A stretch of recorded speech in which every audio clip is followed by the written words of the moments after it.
We're going to move on to talking about DreamHack Open. And we'll just start off talking about Spirit, who are the eventual winners of the tournament. So if you guys missed it, they recently added Degster and Patsy. And I actually did a spreadsheet for the first time in my life. Just to show like kind of how their 6-man roster stuff was going. I'm going to link that to you, Lucas. Oh, wow, I actually did some work for once in my fucking life. I didn't just run my mouth like a toxic cunt.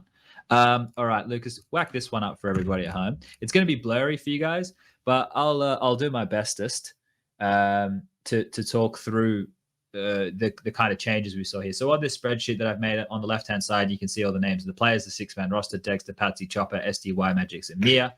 All the different colors represent the maps, and basically the black boxes is who the players that were sitting out. So you can, and this is in order of their game. So you can see in the beginning they were subbing out SDY, Magix, Patsy went out on Train, Degster went out on Inferno to a lot of our dismay, Chopper, the in-game leader, went out on Overpass, and then towards the tail end you can see Patsy gone, Patsy.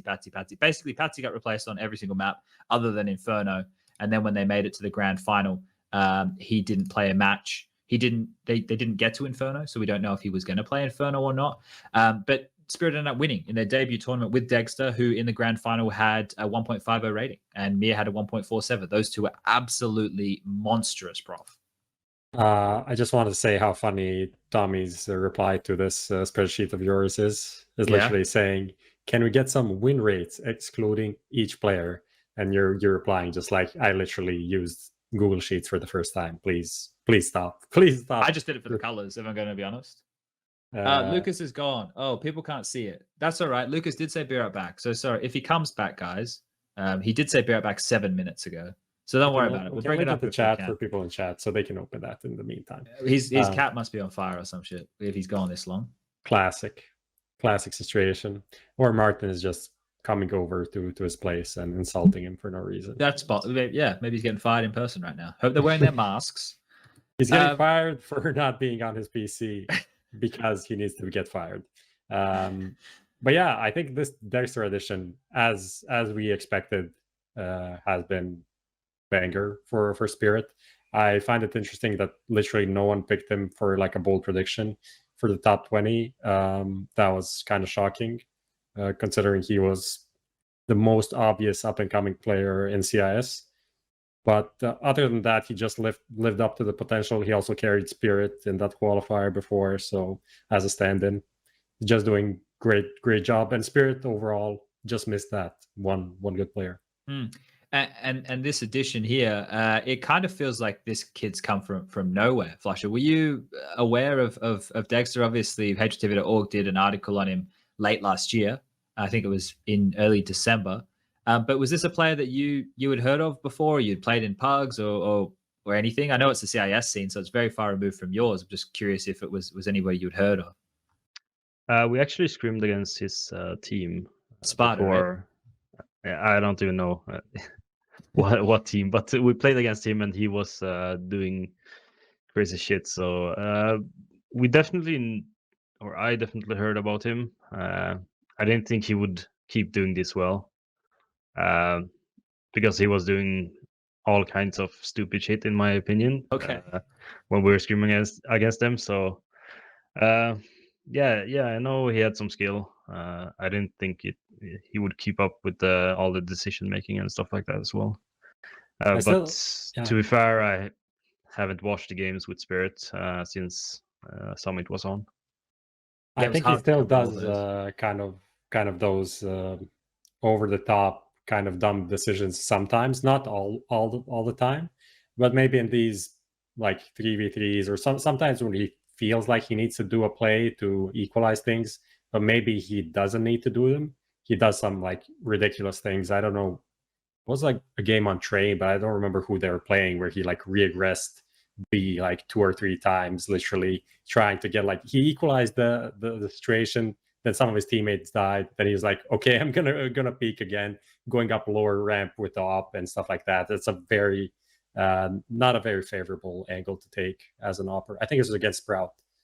Yeah, and I think this conversation is probably one that a lot of like we could get into this. We probably don't need to, but I know that there's probably a lot of players, especially guys who are legends of the game and have a lot of stage experience and LAN experience like you, Flusher, that you probably sit here and you're watching these, you mentioned it before, the riskier play style is starting to creep in from everybody. And traditionally, your team were the only ones who were crazy enough or had the big enough balls to take those type of risks. Do you expect when we get to LAN that there might be these players who carry it across, get punished, and then are never themselves again? Like, do we need to potentially start thinking of some terms for the PTSD these guys might experience when they're in front of a crowd and they make a maneuver like that and they fuck it up and it's in front of thousands of people watching? Like, is that something that is going to hit these people pretty hard? Or do you think that the game is evolving now that maybe there's more room for plays like this on a consistent basis?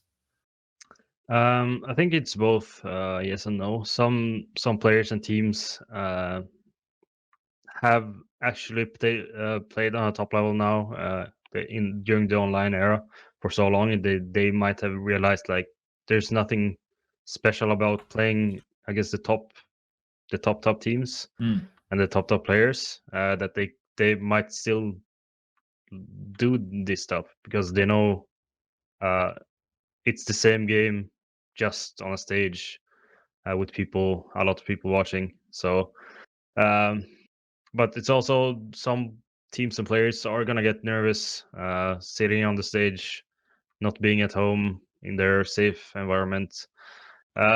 Some Coca-Cola. teams, yeah, some teams are gonna drop off, and some teams are gonna do better than they did on LAN before. So you want to name some names for us? You want to put some people on the pinup board, and we'll keep our eyes on them.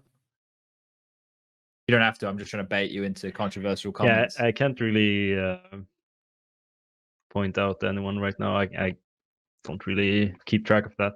Okay, all right.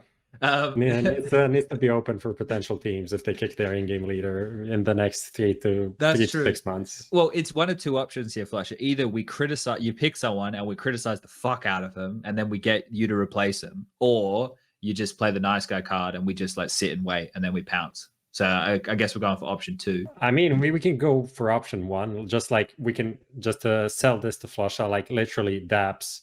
SPUNJ always talks shit about him, even after we get him on the show. Dabs gets kicked. We talk shit about Crystal gets kicked. So we can arrange those things. Dexter, we talk good shit about him. He's probably going to Mousesports now from Australia. So like, just pick a team. We'll make arrangements, and like 2 to 3 weeks, you're on it. You want to join NIP, Flusher? We'll get you in there. I'll try to find the team here. Wait. All right. Well, look, we I got a striker. What's up? While we're still on this Spirit conversation, before I derail this shit anymore, do you think, I'm going to throw you a bold question. With this year, with the addition of degster to this team, now you have quite the potent trio of Mia, Magix, and degster going up against this VP that we've just seen. I feel like right now there's a gap, but do you think with the talent on these teams that by the end of the year there's going to be a clear favorite CIS number 2 out of those 2 squads? As long as they stop the 6-man shit, I feel like yes. I thought they moved away from that in the grand final, right?